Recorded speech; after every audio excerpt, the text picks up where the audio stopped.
Welcome to Sage Sisters. We are sisters, besties, moms, and co-founders having a fun catch-up on parenting and life. Hey, I'm Ann. And I'm Kate. Hi, Ann. Happy Monday. Happy Monday. How are you Good today? to see you. I'm doing great. I am thrilled. We have a normal week. We had spring break last week, so we're back, baby. Well, spring break, and you and I were traveling for work as well. You had a couple days. We came to you during your kids' spring break, but it was a lot. I'm excited for a normal week as well. Normal week. Never been so excited. Yeah. I felt like all the moms were high-fiving in the drop-off this morning. Yeah, absolutely. It's like we survived spring break. Yeah. It is awesome. True. It's like if you either have an amazing spring break like plan, or like I would like to know the percentage of people that have a good plan, actually, because we crushed our spring break, but this is the first spring break we've crushed since I can remember. Okay, but you're still exhausted. Even if you went to Hawaii, even if you had the most cushy spring break plans, you're with your kids all the time, all week, and you're trying to make it special. And there's not one mom who isn't glad that her kids are back at school today and she can take a breath, have a normal week. I mean, I don't care if it was the cushiest, best planned spring break of your life. You're still excited to get them back, I think. True that. I'm here for that. I feel that way. True Debbie. True Debbie. Mm-hmm. Okay, well, let's tease our topic before we get into the high and low today. Your topic week, what did you come up with? Just really think that this statement says it all. The title of our podcast this week is so relatable and it just hurts in my soul. Okay. Why does the school calendar hate working moms? Ooh. Coming off of a travel work week when we had a lot of school activities, I'm feeling this one even more. Mm-hmm. But I just think it is not conducive to a working mother. And it's really hard even for a stay-at-home as well, which we'll get into because it just feels like your kids are either always home or you're having to just maneuver like childcare for a second or third kid at times. Totally. It all is hard. Okay. But like that's the topic for today. Lots of meat on that bone. Lots of meat on that bone. Okay, before we go there, what's your high? My high this week is, I alluded to it last week, we went to the Masters, Phil and I, with two friends of ours, and we had the best time. I have never been to the Masters before. And even if you are not a golf fan, the experience was out of this world, just so cool to be a part of. I now appreciate golf just a little bit more. And we went for a practice round, and seeing Augusta, seeing the actual course, how beautiful it is, everything is so dialed in. Did you eat all the like specialty foods? Yes.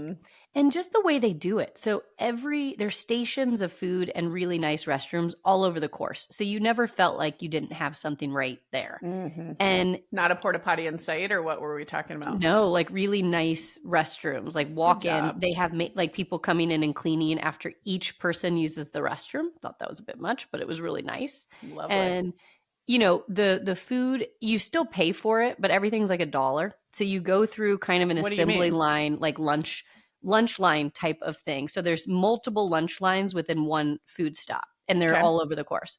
And you go in and they have all of the selections there. Egg salad, sandwich, pimento, barbecue. Cheese is what I they have the chicken biscuit in the morning. They have the breakfast sandwich in the morning. Yeah. So you just, cookies, everything you can just grab and go. And you go in this little assembly line, and they have beer, wine only. There was no seltzer. That was the report back. But you just, Gatorade, water, tea, coffee, everything. You just grab and go kind of assembly line. Mm-hmm. And then you pay, and everything's like $1. So you would, $5. Why is everything $1? I don't know why. What do you mean? You think it's free, or you think that? No, I expected Augusta to be wildly expensive. I expected a $12 chicken biscuit. Exactly. So you were gluttonous for no reason. It's like, look, listen, I just had a pork sandwich, but could I get the pimento cheese just to try it? Because I can't imagine the tickets are cheap. The tickets were not cheap. To be honest with you, we didn't pay for them. We got a lottery ticket through a friend. So I don't know. I bet a lot of people do that. I was just thinking, I bet it's a lot of corporate tickets. Yeah, a lot of corporate tickets. It was a lottery ticket, but it was just so nice. Everything was $1, $1.50. So anyways. Even wine? Oh yeah, everything was super cheap. So you just go through that and you're add something to the experience. Mm-hmm. And you know what? I would almost rather pay for it in my ticket price up front. Yeah. Then because then you're there, you're like, oh my gosh. Yeah. Yeah, so I have my master's yellow sweater on. I had my outfit on point, which I talked about last time. It went well. That is a nice color on you.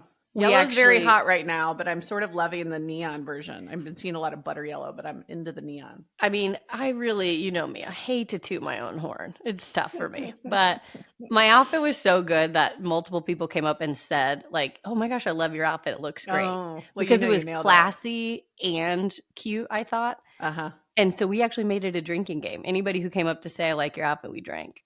Who's we? Just you? Me and my friend Melissa, but I pulled somebody in with me. I love it. Yeah. Well, good for you. Now, what is the guy to girl ratio? Because on TV, it looks pretty male heavy. A little like I loved Purdue University. At least, Purdue was 60% men, 40% females. I thrived. Yeah. This was similar, probably more like 80-20. Oh, great. It was great. There was a lot of male groups, groups. That's what my mental model, like get some of your golf buddies and go to the Masters. Yeah. And some of them were like there was this group of cute older men that were all wearing matching Roan Azalea shirts. I think it's like the actual shirt that you can order online. It's called Azalea for the Masters. Yep. And then we actually played a second drinking game. Anybody wearing that shirt, we would drink. Okay. And then if we saw anyone wearing Lily Pulitzer outfit, we would drink. Yeah. And there was a lot. There had to be. I was going to say that's a Southern classic staple. Yeah. So we drank for all of those things. So you were hammered off of wine. Yeah. Is what I'm hearing. For drinking games. But anyways, the whole thing was super fun. The practice round 2 was even great because they have like a hole that you post up at 16. And the golfers, after they hit, they go up and like try to skip the ball across the water. And it's like a tradition. But it just made it fun and lively. And anyways, I digress because I could talk forever. But the Masters was such a great experience. Wonderful. Phil and I had a great time together. It was fun to have that moment together. So I'd love to go at some point. I think it sounds very dreamy.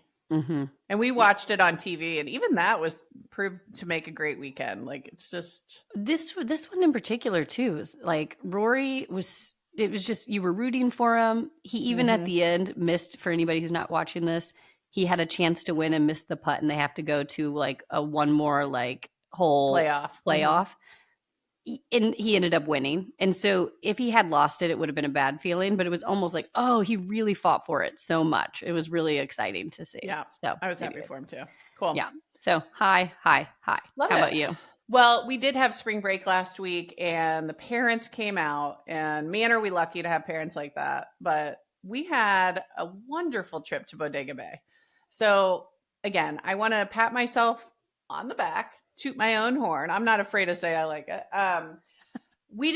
No flights. We just drove. It took 2 hours or less to get there. It was so easy. And we're blessed in California. There's so many local spots that are just lovely. So we went over there. Weather was like in the 60s, but the sun was shining. And so it felt warmer than that. Mm-hmm. And our kids are beach kids. There's no amount of time that's too much time at the beach for these two. That's great. So we basically every morning would go to the beach for 5 hours and then come back. We would go out for like different seafood lunch. We had fish tacos one day. We had clam chowder another. It was like just a dream. Yeah. So great seafood lunch out. Then we go back to the Airbnb that we rented and watch March Madness. Because this was amazing. Yeah. The front half of last week. So, right. I mean, I don't know. It was just the perfect combination. And then, I like the going out for lunch and then staying in for dinner. That's a good plan with kids and family. And like, that sounds perfect. Well, and I'm lucky my husband is a great cook, but he made some great meals. It was just cozy. And I felt like we got really good time with our parents. Like, I feel like the kids were able to have enough time to goof around and cuddle. And like, I don't know. I had all the feels, but I felt like we nailed it. That's awesome. I love that. It was the right amount of time. We stayed 3 nights, 4 days. Mm-hmm. That was also, I mean, the kids would have loved to stay longer. We had to come back, and you mentioned it. We had like a lot of work. Chris did too. So it was like kind of nice to have the parents here to help out for a few more days once we got back. Mm-hmm. It seems like the best of both worlds. I wish we hadn't had the work trip for you. I felt bad having to pull you a little bit, but it seems like you planned it perfect as well as you could have to like execute both. So yeah, a real vacation sounds dreamy. Like I did see a few pictures of people's trips that looked actually relaxing. I'm like, oh, what's that like? But right. The reality is like I slept in every day in Bodega. Yeah, the parents love to get up and watch the kids, and you and Chris, I can see that sleeping in, took relaxing. Full advantage. Maybe took advantage. Could be. Yeah. Took it. Let's not have mom on here and ask her opinion of that. But we slept in, and it was. So I felt like it was good. At some point, I'd like a true vacation. But that time is not right before we launch an app and finish our fundraise. Yeah, true. Yeah, true. So all in due time. All right, what was your low? I have not even told you this yet, but it happened yesterday, and it was really scary. So I think the Pizzutis can't catch a break with injuries. But long story short, Lola and Ace have been riding their bikes a lot. Yeah. And we've kind of started to let them go a little bit like in a circle of our neighborhood. But there's always one rule, which is don't go down this big hill. And we are getting our roads paved by the city, which is really nice. But right now they're kind of like scraped and not paved. This is in your neighborhood? In our neighborhood. Okay. So long story short, Lola went down the big hill chasing after other kids. And she hit one of the sewers that was raised and flipped her bike. She did a full flip. Oh my God. Is she okay? She's okay. But it was a real check because her helmet in the back where she would have hit her head if she didn't have a helmet was cracked to the point it made me cry when I saw it. Oh my God. Like if this is not make your kids wear helmets no matter what. Yeah. Yes. Scooter, bike, they usually just go around this cute little loop in our neighborhood. This was like a random one-off situation.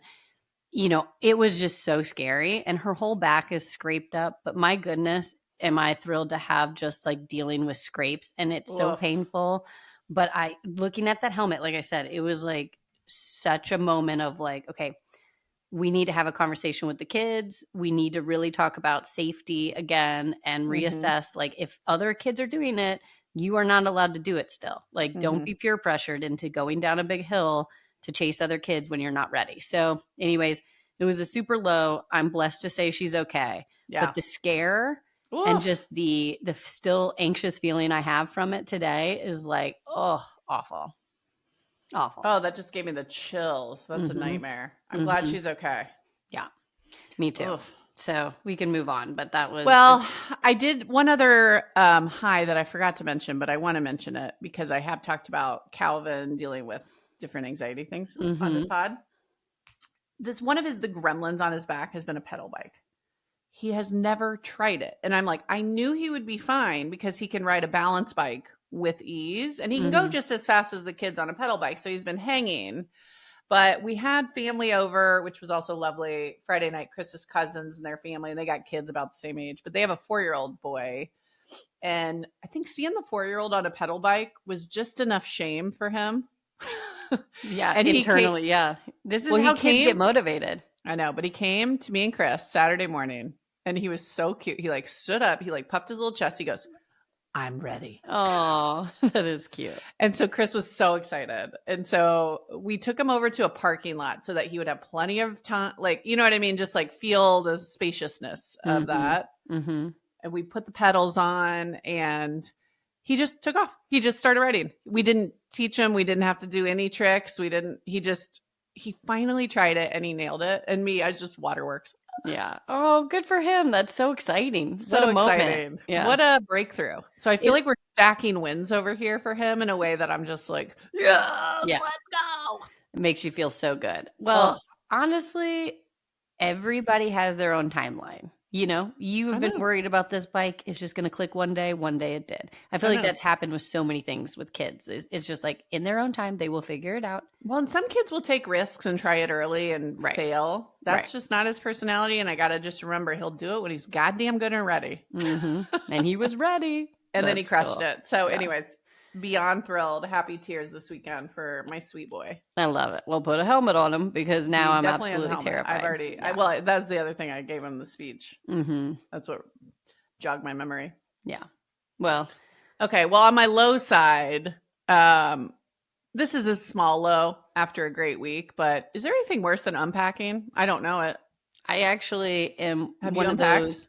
Well, here's the thing is this time I haven't fully unpacked because I had 2 bags and I made That's so Phil. off-brand. I know. Well, so we went to the Masters and I flew from the Masters to the work trip. So one of the bags is unpacked. The one that I had Phil take home is not unpacked.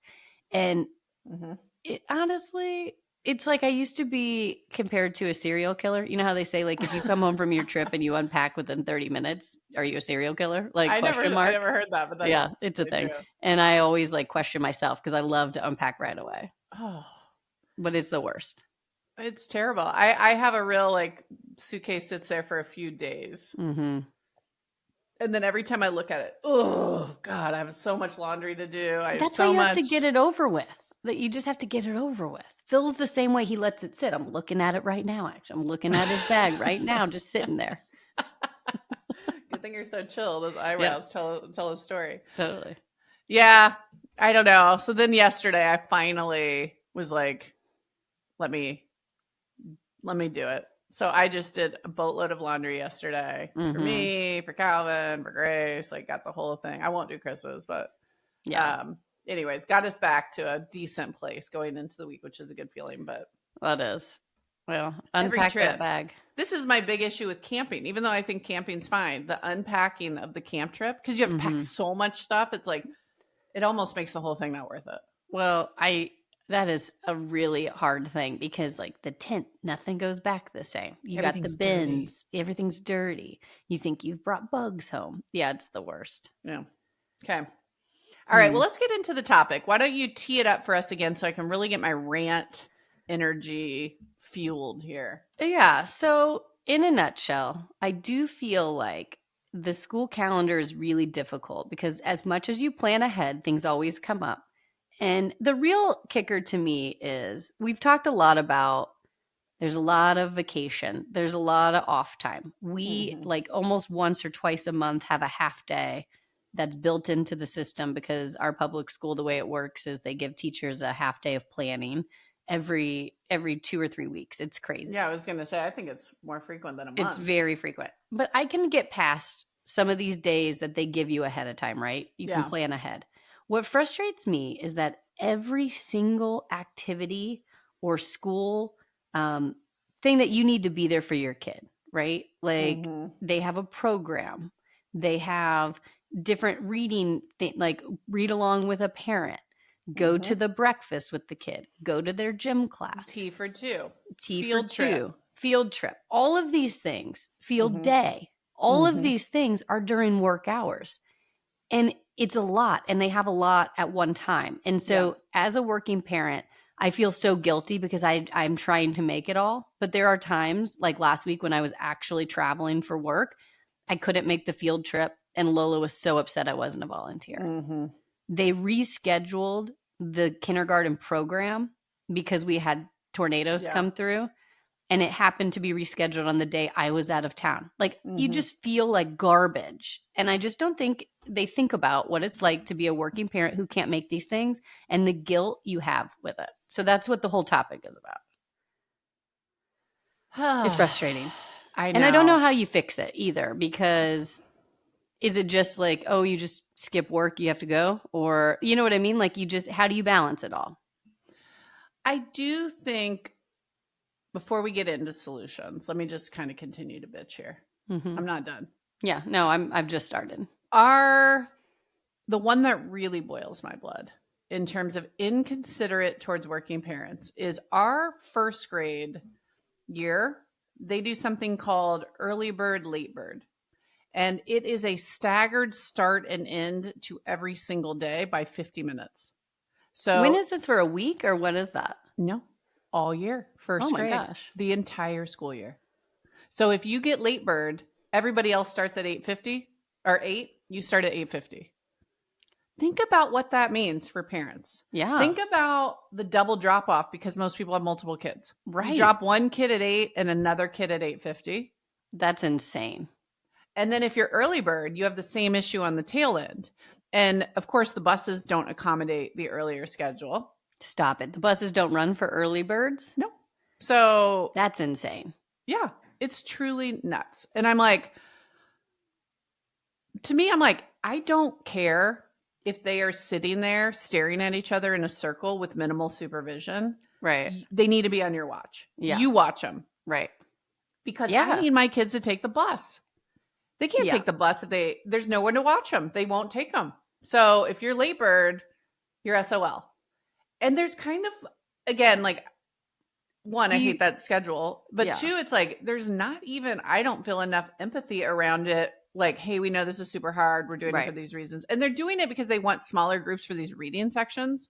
But I'm like, figure something else out. I don't care. And I don't even think with Grace, when she went through it, I personally didn't even notice like a huge difference. Right. So I'm like, I don't think it's worth it. And figure out a solution of them at school doing it. Separate them at school. Put them in the library for 15 minutes every morning. I don't care. Right. But that's insane. Insane. I didn't. And to your point, the one that gets me too is like, we just had a week off. Why do we have next Monday off? Like the Monday after Easter. I don't mean to sound non-religious here, but like, we have Friday off. They call it a spring holiday because we're a public school, but they call it spring holiday. But we have Friday off. That's what ours is. They can't call it anything religious. But I'm like, come on, we don't want this. Right. Well, we don't want this. Shorten the school year if you have to, because I can come up with something more consistent in the thing. But like, if it's not a bank holiday, where I think like if it's a bank holiday and the parents are also off work, great. Yeah. I'll take President's Day. Yeah. I'll take Memorial Day. Mm-hmm. That's great. Yep. The Monday after Easter? Well, it's even just... Who's off work for that day? You just had spring break, right? We're sick of them. For that. We're sick of them. Keep them. Yes, I agree. There's just too many holidays, it seems. Again, there are things that come up, like we were off for 2 days, a day and a half for storms that came through. And yes, they were bad storms, but it just, that wasn't expected. You know, then you have a half day, then you have all these things. It's just, let's move to this. We all know the pain of this, right? You're not making certain things. You feel horrible. You are making stuff, but you're slacking with work. Mm-hmm.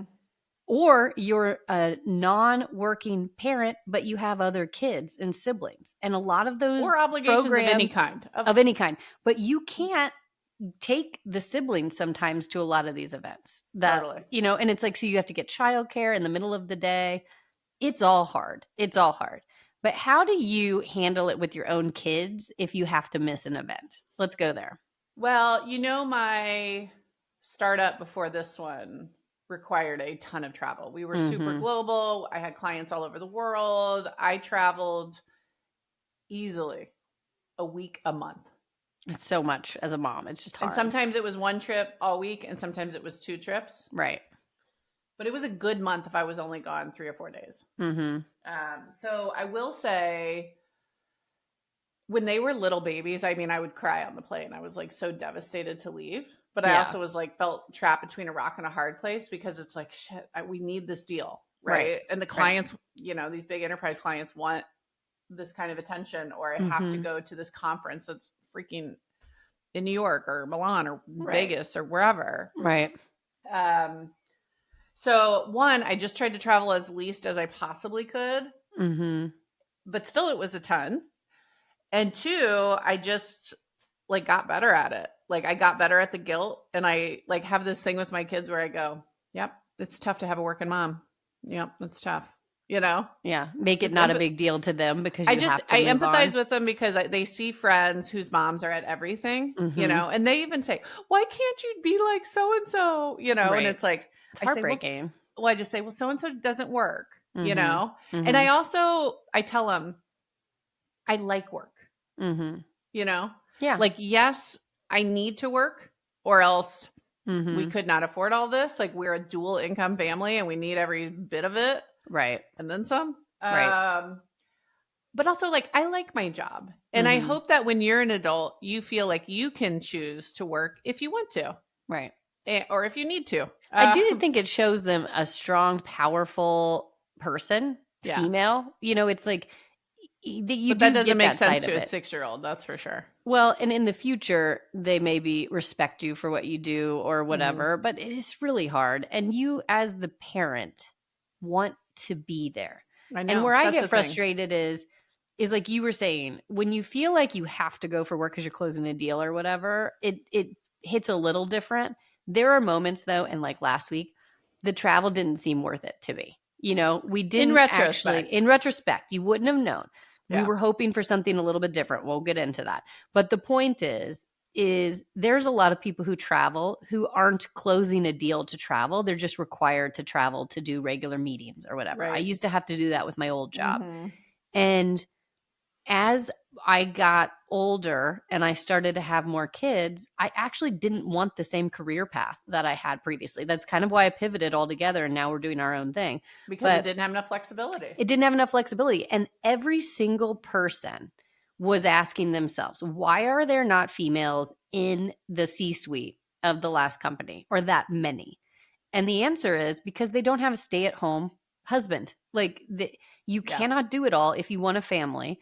And when you're required to do 70, 80, 90% travel for your job, it becomes not something that most people want if they want that work-life balance. And I hate that you have to choose. Work-life balance, to be honest with you. It's just flexibility to run a family. Yes. I actually think that's different because I think it's actually a little bit of a dangerous, like, oh, we want more balance. It's like, listen, there is no balance going on here. Like, to be clear. Right. I want flexibility so I can go to some, not even all, of my kids' activities. Right. Some, not all. Mm-hmm. Mm-hmm. And with practice that sometimes starts at 4 p.m. and field trips and this and that, it's like, like I need more flexibility, or like, honest to God, just days off school where somebody's got to watch them. Right.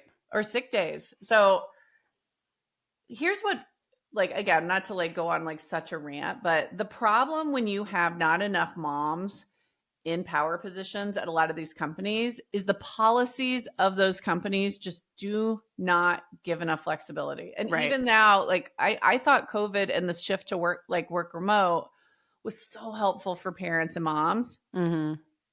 And then now everybody's like, oh, you got to go back in the office. Mm-hmm. And it's like, again, these policies are being set by men that do very little of the family management, or their kids are older or they don't have kids. Right. But it's like, again, you don't have women who value that kind of flexibility in those decision-making things. And it's a bad chicken and egg. Like, they didn't get there because the policies didn't fit them and they couldn't get up the ladder. Right. And it's just like, we got a bad, I know you hate when I say chicken and egg, but this is a bad chicken and egg. Like, the policies are not going to change till you get women at the top, and the women aren't going to get to the top without different policies. So we are at a stalemate, I fear, in a lot of cases. Right. Yeah. And I have seen so many very smart, intelligent, capable women taking a step back in their career, not even just to not work altogether, but taking a step in their current trajectory to say, I'm just going to stay in this level of management. I want to prioritize. I want to prioritize. Kids. And that is so frustrating. And they're viewed negatively upon when I'm like, that person is way smarter than you. You just happen to not like choose the same path from a family standpoint. And it really, it just frustrates me so much. And I have a ton of respect for that choice. Like, that wasn't an easy choice for them to make. No. They knew what they were giving up. Right. But and then we always say like the female loses themselves because they feel like they've made these choices later in life when your kids are older, but they've made the right choice for themselves. And it's just frustrating because it is a little like, you're damned if you do, you're damned if you don't. Mm-hmm. And I have stayed home with the kids, and that's really hard too. I like to work, but I don't want to not be a part of my kids every day. I don't want to not coach a team because I don't have the time personally. Right. And I don't want to not make an event on a Thursday afternoon where my kid's going to be the only kid without a parent in the classroom. And so you just kind of have to give and take a little bit. And the one thing that I do is I just make sure I value that. Like, this job that we picked to do your own company is so stressful. In a bunch of ways. But the thing that I focus on is like, I have ultimate flexibility. Right. Now, still, there aren't enough hours in the day for all the flexibility that would be needed to manage that school calendar. Right. So I also tell my kids, I can't go to everything. Right. And I'm trying to really work. I think you have it a little worse than me in terms of the mom guilt. Yeah. And I don't think my daughter twists the knife less than Lola. Grace is in here. do you have to, Mom? Like, oh, like the saga of every work trip has tears on my exit. Like, yeah. Well, and I feel like I've given them that narrative a little bit, which is like, I feel bad. So I talk to them about it. Like, listen, I would want nothing more than to be at this thing for you. Like, I love you so much, but I do have to do this work thing. Yeah. And then that narrative keeps playing. You know, I kind of like screw myself over a little bit because then you make it dramatic. Yeah, exactly. Shocking. And makes them something dramatic. I know. But it is true. Well, here's what I say though for myself is I do have a lot of that guilt. And we do a really good job of making a lot. Like I will say, you and I we've made our whole culture of Sage try to make every event for your kids or whatever that thing is for you. It doesn't have to be kids. So we do a really good job, but there are still moments that we have to do stuff and travel and miss some things. But if I take a step back and my kid knows that I'm at everything, almost everything I can be at, if they feel loved and they feel the follow-up of that, like we weren't able to make that program, but we send her flowers to the house. So when she got home from school, she had flowers to make her feel special. It doesn't have to be a gift, but just we're thinking of you. We also got the DVD, who has a DVD nowadays of the program. And we're going to have like a popcorn night where we watch the DVD together on the couch. A little bit too much, but maybe. Right. But like for me, it made me feel better in this moment what do you think? Let's actually double tap onto your mom guilt. Yeah. Where do you think the source is? I mean, I don't know. Because I think you it's do just a ton. You don't feel that? Like if your expectation is 100% attendance at everything? I think it's my personality. Like, could I have prevented Lola from falling? She followed her kid. She did the opposite of what I've told her to do, which is don't go down the hill. We didn't know she went over there in that moment. We thought she was doing the same loop she always does. Kids will be kids. She followed kids. I don't think I could have prevented her falling from falling off her bike in this moment. Of course not. But all I think about is what I could have done differently. I think it's just a personality thing. Like, should I have been out there and like watched her go? Like, you know, I like need to get Mel Robbins out here again? Let them. I know. You're a control freak. Maybe that's it. Yeah, maybe. But like, I just think that I want to be the best mom I can be, and I do think that expectation cannot be 100% attendance at items. I know. So I do think I have to get rid of that. You need to lower your bar. Right. You need to lower that bar because, again, comparing yourself to a fake perfection. Right. And then feeling bad every time you miss. Like if your bar was at 75% attendance. Yeah. Which then it would be great because I'd be a huge amount of stuff. Right. You're well above that. Then you feel like you're doing great. I will say, this is why it's so important to have girlfriends because I will go have a drink with my girlfriends or just hang out with them.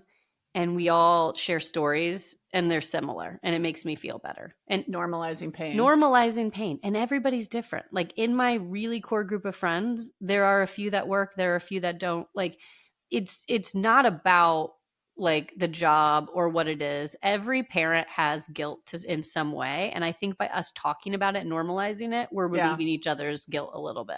And I think it's super important. I just feel like we got to figure out how to lower the bar. And I do wonder if, like, I don't know, like there was parents in the 50s, like I think of Grandma Mary, like our grandma. I get my vibe on her is she wasn't feeling too much mom guilt. I love that about her though. Me too. Yeah. Don't you? Yeah. She was a total regal badass who raised 5 kids seamlessly. Like she wasn't stressy and like worried about, she wasn't putting them in bubbles and she wasn't blaming herself for everything that went wrong. She blamed her own kids for things that went wrong. And I respect it. It's a cultural shift, do you think? I do. I honestly think we spend more time with our kids than any generation before. We safety them and put them in bubbles more than any generation before. It makes me wonder if we were conditioned to do that because of social media or 24/7 news or, any of the other technology shifts that maybe collectively put us in this state where we're more aware of what can go wrong. Right. Or if it's just the combination of, I mean, who knows? It could be 9/11. It could be recession. It could be, like all the things that we've gone through, COVID. It could be these things that like we collectively have gone through. Right. that makes us feel like that. It's also like we haven't experienced any major wars in our lifetime, not to take away from the Middle East and what's happening now in different pockets of the world, but not on the scale of like what our parents went through or our grandparents. So it's like, again, I wonder if the perspective has shifted because of it could be 100 things, but my point is, I do believe we're the first generation with this much mom guilt. Right. It seems like. Collectively, not just you. I mean, I think you're in very good company. And I think I do this like maybe just a smidge better than most. And I still have some, you know? I do think we should just take a step back and look at the whole thing, right? Like in a week, month, year, are you with your kids? Do your kids feel loved? Do you feel like you have that family dynamic that you want? And I think the answer is yes. $1,000,000%. $1,000,000%. When you go down to the nitty gritty of like last week, I missed 2 things because I was traveling, you feel horrible. But if I take a step back, I've made everything else this semester or whatever it is. You know what I mean? It's like you do need to take a step back and realize as a whole. It's perspective. Right. And if your percentages are off further when you've gotten to a month or a year, you might need to look at and see what you can change, you know? Like to see what you can do to try to get that percentage more to what you want. You know what I mean? I also think there is like a touch of privilege here because there are some women in lower socioeconomic pockets that have zero choice on the hours that they work. They have zero flexibility. 100%. And I remember one of my mom friends from Evansville, our hometown in Indiana, she teaches at a school where they have zero parent volunteers for anything because she's like, our families, 100% of them work and 100% of them have like no flexibility. No flexibility. So we never have a mom that comes on a field trip. Right. We never have a parent volunteer in the cafeteria. And I was kind of thinking about that and I'm like, that's a lot of people. And so in some ways, like even the expectation of flexibility is like a privilege. 100%. It's a privilege. It's a privilege. Yeah. Yeah, I know. I think about that a lot. I think and have a such appreciation for single parenting. It's just how many times do I go, how do single parents do this? I know. And my mother-in-law was a single parent for a very long time. And I just have so much respect for her. And there's no way she made it to everything. She was a nurse. Like she was busy. She had shifts. Like that's not a flexible job. Right. Well, most of the time. Well, I know it's just, it's impossible when you have, and what does Phil remember? How much she did. Not how much she, not the things she didn't. Right. He remembers how hard she worked and what she did. And I truly believe, you know, a 6-year-old has zero perspective. When the bag is packed, they cry. You know, my 8-year-old's dramatic. When the bag's packed, oh, I'm going to get a manipulative theatrical performance, you know? Yeah. And I'm not saying they don't feel it. I think they literally wish I wouldn't go. And they were hoping to do X, Y, and Z with me when I'm gone. And there's disappointment there. Right. Like, I get that. And I truly believe they'll look back at their childhood and go, man, we were lucky. Yeah. We were loved. We were lucky. Yeah, here's the thing. And they'll just remember the things we did do, not the things we didn't do. Something you said just hit me too. We as parents and just humans have to give grace to others too. The judgment, I think part of the guilt that parents hold is that they feel judged potentially by other parents. Like, you know, we always say it's the age-old debate. Working mothers versus the stay-at-home, right? And like we shouldn't be put against each other. It's like we're all fighting a battle that we're trying to get through, and there's a lot of bonding there. So like, don't judge the other person. Do you see that in your community? I don't know that I mean, I've heard that narrative before, and I certainly have like read about that narrative. I have to admit, in my community where it's about half and half, stay at home and working, I don't feel that. And I'm on the working side of it, but it's like, I don't know. I think everyone is being pretty kind about it. I don't know. Are you seeing something different? I'm seeing a little bit behind the scenes of people saying stuff about and I might just be missing it. Yeah. I do think it's maybe gotten a little bit better, but it does feel a little like when you're super involved in the school and you're a volunteer and you're a stay-at-home that has that flexibility, you maybe tend to judge somebody who's not able to make everything or volunteer because you feel like you're giving a lot of your time and vice versa. You know, like the work, I have a couple working mom friends who tend to kind of not talk trash, but just like, well, yeah, that wouldn't it be nice to be able to do that, And it just feels a little bit like light tension where we should all just understand and respect that our situations might be different and just like give grace. It's like, there might be some jealousy of there too. It's one thing to choose. It's all jealous. It's all and like it's another if you have 100%, to. right? It's all feeling defensive or guilty about something on your side that is putting that on somebody else. But like, there's the under the breath talk of course, of course. I don't know. I'm not meant to be a stay-at-home mom, but like that sounds terrible to me. It sounds so hard. It sounds way really harder hard than working to me. I've had both sides of it, and it was some of the hardest moments for me were staying home with the kids because I didn't have my own outlet. And we could go into that too, but I have seen both sides, and that was really hard. Really hard. Well, especially when they're little. Maybe it does get easier as the kids are in school and you have more hours to yourself. Mm-hmm. Yeah. But maybe you've paid your dues a little bit too, and you like need that time since you've spent all those years when they were young home. So I think that's the only reason you made it through. Yeah, exactly. Exactly. Yeah, I like it. But schools, if you're listening, less days off. Thanks. Yeah, less days off. Everybody give each other grace. We're all trying to figure out this early bird, late bird shenanigans, please. That's nutso. I have not heard of that, and we don't have that here. So I'm really like, I guess that's a check for us over here. Misery loves company. It's like, oof, that's way worse. Yeah, it's bad. I mean, luckily it's just 1 year, but yeah, still.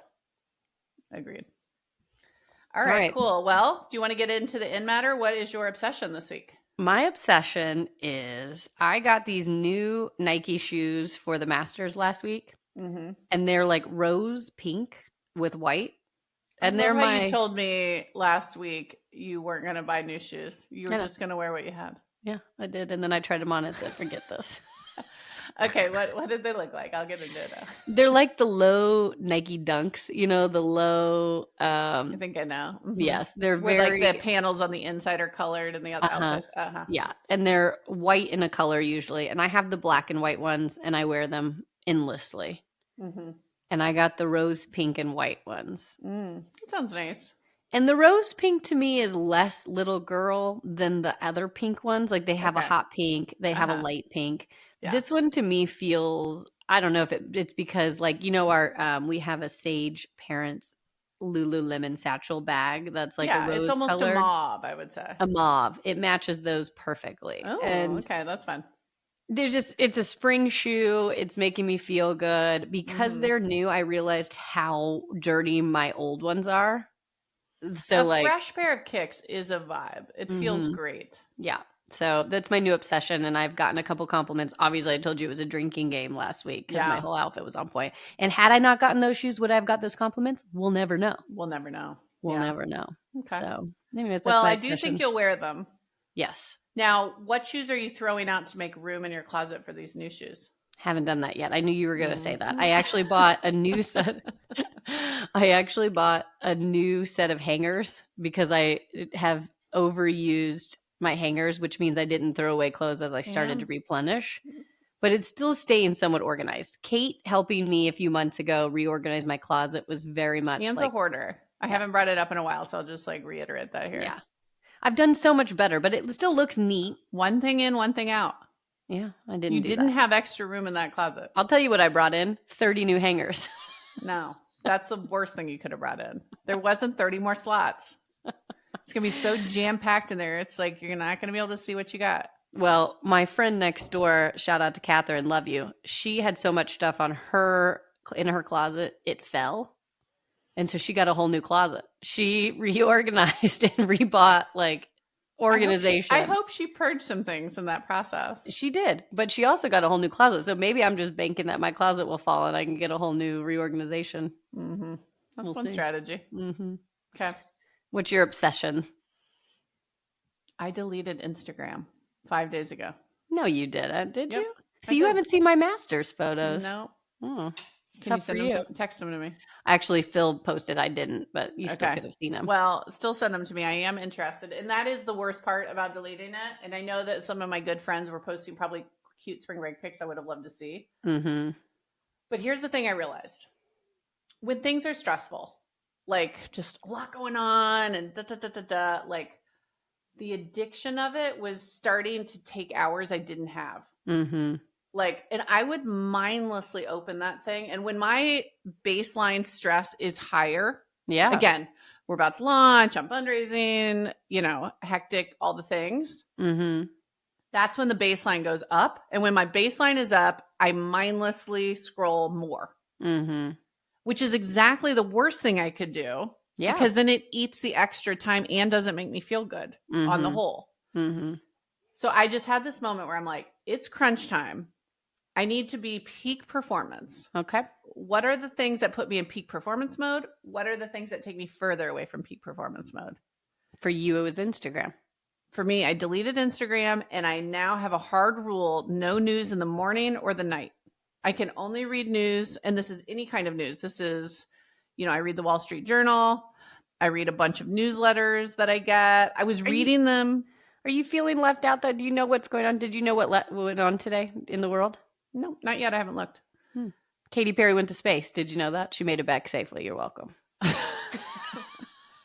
I don't know how I lived without that knowledge this morning. I didn't know that. That's the thing. It's like, here's the sacrifices that you make for this. One, I would have loved to see your master's pictures. Please text them to me. I missed that. Yeah. I'm not getting 100% of the friend content that I would truly love. Mm-hmm. That's a bummer. Mm-hmm. Some of the news stories I'm getting slightly later. Mm-hmm. When I reflect on which news stories would have changed the trajectory of my day, 1/100th of what I was consuming. Yeah. So, and the other bit, it just wasn't putting me in peak performance mindset. It was putting me in I'm mad about that story. Oh, that story makes me feel bad. Like, I don't know. It was just like, again, sucking energy. Sucking energy or sucking time. I'm with you. I think it's really good. They're gone. Yeah. If anything, if you were getting anything toxic from that, I think it's a super great step in the right direction. Well, and I'll put Instagram on my computer. I'll go to it. Maybe even I'll check some pictures today. Right. But it's not, when it's on your computer, it's not the... Yeah, it's way different. I was unconsciously just opening that and spending time there. Yeah. Now I feel like, I'm less stressed. Like, I've like taken something, it's like, and again, the things that fuel me, that put me in my best headspace are... It's great. Reading books. Like, reading just helps me regulate. Not anxious. It's like, put your mind onto something else, whatever the story is. Well, it's just my mind's not being fragmented. Right. My mind's on one thing. Yeah. And I just feel like I'm a better performer when my mind is focused on one thing and I'm not like, yeah. Totally. So news was scattering me. Instagram was scattering me. So anyways, Tuki, it's gone. Well, I think that's super big. I unfortunately can't get rid of it because of work purposes. Yeah. Follow us at Sage Parents. Plug. But I will say, because I'm doing a lot of the work stuff, I go to my personal one less. Now I'm still consuming things, but I find when I'm overwhelmed or drained with the work stuff, I want to put it away. It doesn't make me want to go to my personal and look at my personal. So I think it is helping me a little bit, like, get away from it. Like, well, and work will require that I get back on at some point. It's a break. I'm not saying it's like a forever thing, although I will say, I love it. I think it's super healthy. Just a little detox here and there. Yeah. Anyways. Now, I will say one last thing. I get really annoyed at those humans who go on and off all the time and they post about it. I'm going off social media, and then all of a sudden they're back. It's like, welcome back. Did you miss me? It's like, no, we didn't. Also go back off.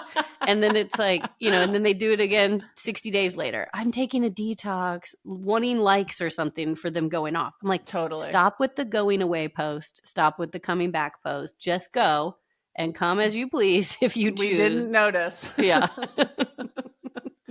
Yeah, 1,000,000%. Yeah.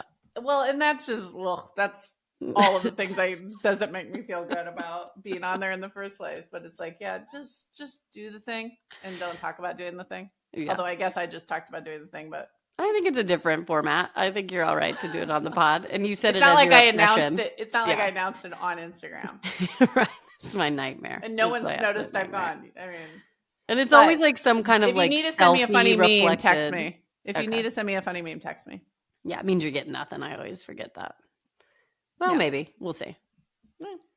Anyways, that felt good. And can I just plug, I know you hate when I plug books because you think nobody cares, but if you haven't read Project Hail Mary, have you heard of this at all? No, give me a little bit of Project Hail Mary. I can see the eye roll. People love books. I'm really happy for you giving the audience what they want. It's just, for me, I'm not sure. Okay, but I've been totally engrossed in my new book, Project Hail Mary by Andrew Weir. Mm-hmm. He wrote The Martian. Remember with Matt Damon, goes to Mars, plants some stuff? Yeah, he plants stuff on the ship or whatever. Yeah. Okay, so that was the first one. This is his next book. Okay. But here's why I think you might be interested. You ready? Go on. Enormous budget. I think to the tune of $650 million. Oh my gosh. For the movie? For the movie coming out. Ryan Gosling teed up as the star. Oh yeah. Ryan. You know, this is going to be A-list, high budget blockbuster coming probably next summer. This is what it feels like, or maybe like next I like when they make something into a movie because then I can watch it. Here's one thing I'll say. Ryan Gosling is having the best moment of his life, probably. Not just because of this movie. He's the number one Ryan now. Ryan Reynolds has really been in like a shit stirry situation going on. He's no longer the number one Ryan. Ryan Gosling has risen to the occasion. I agree. Yeah. Now, remind me of Ryan Reynolds. I mean, I feel like the Blake Lively drama with the he's in it. That's what it is. That's the whole thing. Okay. He's getting a lot of the heat from his like involvement in the Blake Justin Baldoni lawsuit stuff. I haven't heard much on it lately. Who knows? I didn't really care.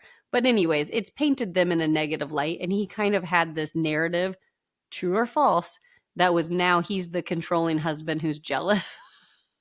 It wasn't a good look, regardless of if it was absolutely fake. So anyways, Ryan Gosling has risen to the occasion as the top Ryan, in my opinion. He's always been neck and neck, but I did feel like for a moment, Blake and Ryan Reynolds were at they were it. Oh, they were it. They were funny on. He's so good. He's a funny guy. So I felt like their comedy, their marriage, their million kids, they're hot. Yeah. Like they used to do the like cylinders. Instagram, like cut the person out, like of the picture, funny. Like joke. It's laughable. Now people hate it. Now people are like, ugh, eye roll. This guy. Well, the higher you get, people will cut you down. So in some ways, maybe it was natural. Although I will say, one, I didn't even really like that book. I didn't watch the movie because I didn't even like the content of the book. I don't think Blake Lively's a great actress. I think she's gorgeous, but there hasn't been one movie that I've been like, oh, you were outstanding. Right. I don't know. Sister of the Traveling Pants. Great one. Okay, that's her best one. Yeah. But like all her serious roles, I'm like, I don't know. Yeah. I feel like they're acting. Yeah. But I've loved their social posts and like the funny thing. Mm-hmm. But all it ends with us, the drama, I don't know. Ick is kind of my vibe. I agree. And even that's the thing is I just don't want any part of it. So I have the ick factor no matter who's in the right or wrong. I don't care. Ick. I'm moving on. But have you listened to enough celebrity gossip to have a side? 100% I have. I mean, you know that I only listen to like pop culture. I'll just podcasts. believe I know, but you're more well informed. So whose side are we on? Well, I will say that for a while it was going back and forth. For a while you were on Blake's side because of the sexual harassment that she filed. Then there were things that got debunked from that. So then she kind of came across like a liar. And to be honest with you, I have ended with I don't think either side is good. And I was Team Justin more than I was Team Blake for a while. Okay.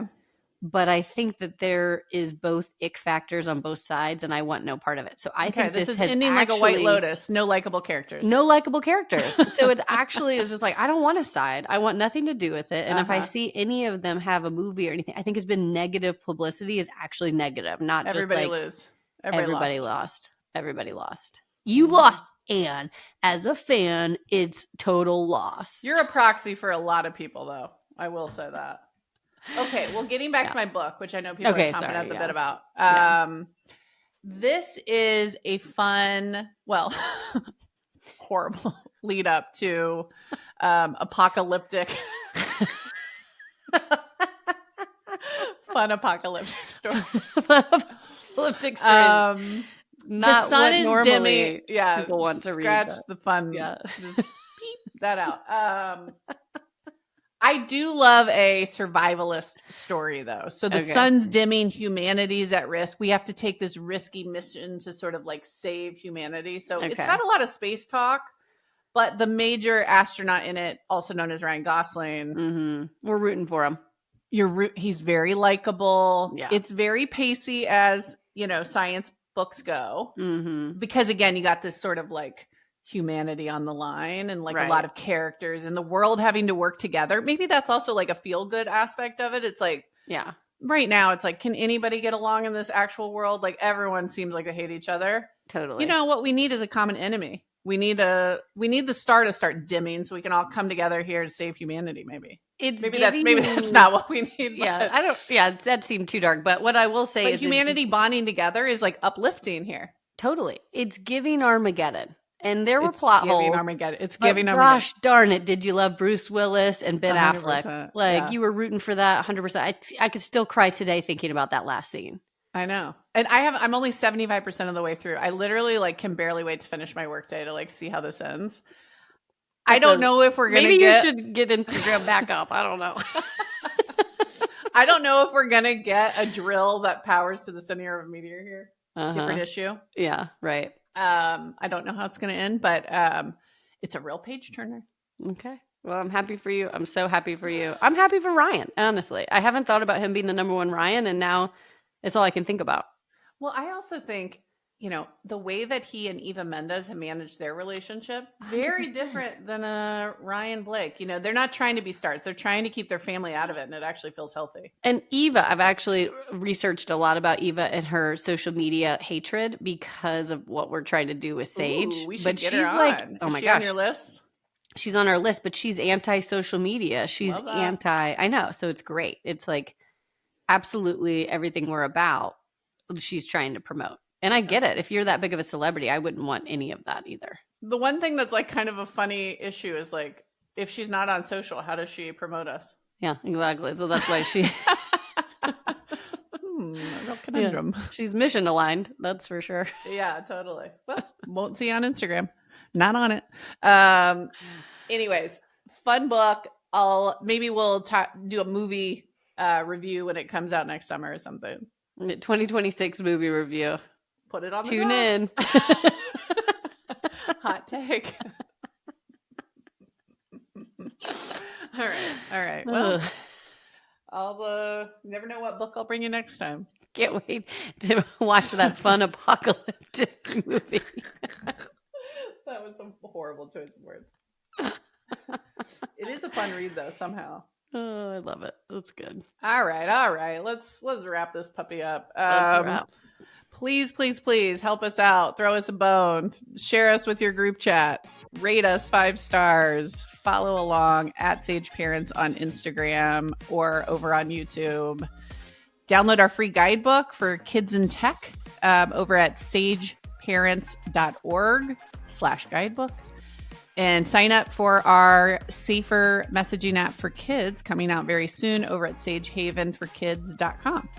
Did I miss anything? We got it? I think you got it. I think you nailed it. That's a wrap. wrap. Right. Happy week, everybody. Take care. Lilas. Lilas.